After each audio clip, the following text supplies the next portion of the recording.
Well, the first challenge was definitely no business knowledge. I had absolutely no idea what I was doing, and just to, I guess, reinforce my lack of knowledge was that when I worked for a company here when I came to Australia, they said, "Can you create an invoice?" And I was like, "Invoice?" I actually thought it was a voice system, so I had absolutely no idea. That's how bad my knowledge was, and. I guess the way of overcoming that was that I did lots of networking. I went to every speaker in Melbourne. I think I love going to get inspired, but also to learn. And I networked, and I seeked out mentors.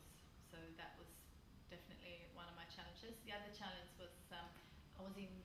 We were first in the category that wasn't price driven. So all, I guess, the stationery concepts in Australia was all price driven and not so good quality. Well, we were about quality and design. So that was a bit of a challenge too, because it was hard to let people, before we had the first store, it was hard to let people know what it was going to be like.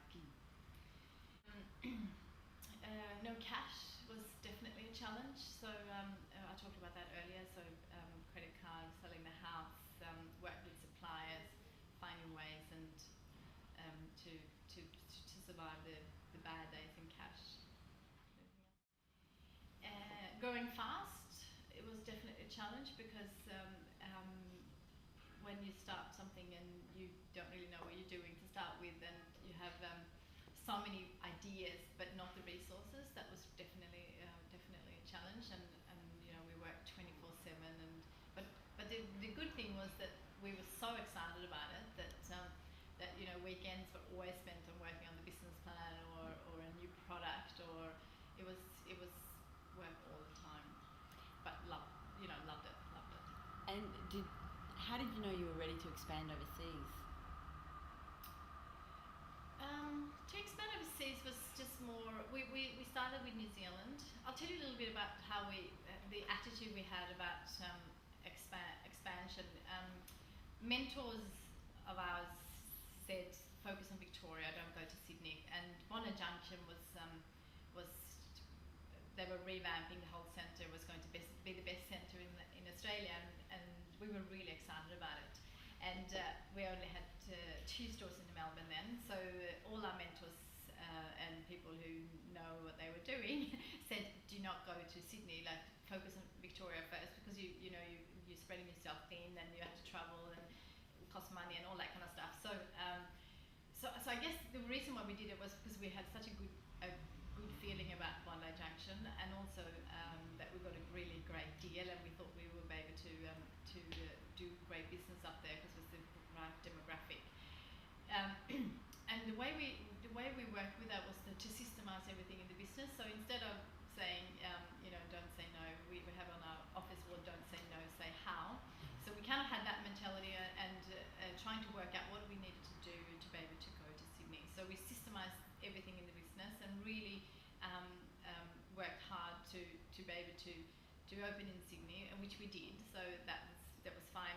And I guess the same to expand overseas was the same in New Zealand, because everyone said, focus on Australia first, and then you go New Zealand, then you go around the world if you wanted to. And it's the same there. It's like, well, if you're going to go, because the first vision and the big vision was to go global. So we thought, well, if we're going to go global, we need to learn how to do it, and the easiest one is New Zealand. But of course, I remember when we went over there, and it was just crazy because it was a new area. I mean, it was not a new area; it was a new street that was going to be totally revamped. So it was a lot of risk, but again, we had a great gut feel, and it's fantastic. It's a great store for us, and now we have quite a few stores in New Zealand. But again, it was absolutely a challenge, because of course you have other another law, and your wages are totally different, and all that kind of stuff. So taxes, and you had to set up a totally new business. So that was a big learning curve there as well. But it was, again, we wanted to go global, so we had to learn it, and we did everything we could to systemize the business to be able to do that. And you must have been a bit ahead of your time with selling online, as you mentioned earlier. Yes, and it's funny because when when I wanted to start online, it was before it wasn't really happening. It was new, and the website companies at that time were really focusing on making it beautiful, but not e-commerce. So it was more like a brand, like more showing your brand, a showcase of your brand versus selling online. And if you did sell online, it was often the technical people and the front side wasn't so good. But of course I wanted both. So I went to the biggest company that did web at the time in Melbourne, and it was so beautiful because I'm all about beautiful designs. I went into this amazing office, and they served me a latte, and it was just like, oh, this is so beautiful. But of course I almost fell off that high chair that I was sitting on when they said it was going to cost $40,000. So so obviously that was not going to happen because I didn't have $40,000. So Paul at the time was working with a guy who was kind of a self-taught web guru. I'm not sure what to call him, but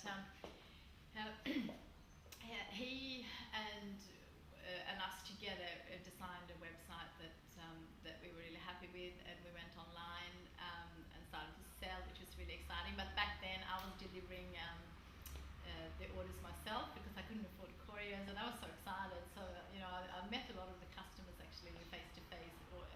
This was before obviously we had lots of orders.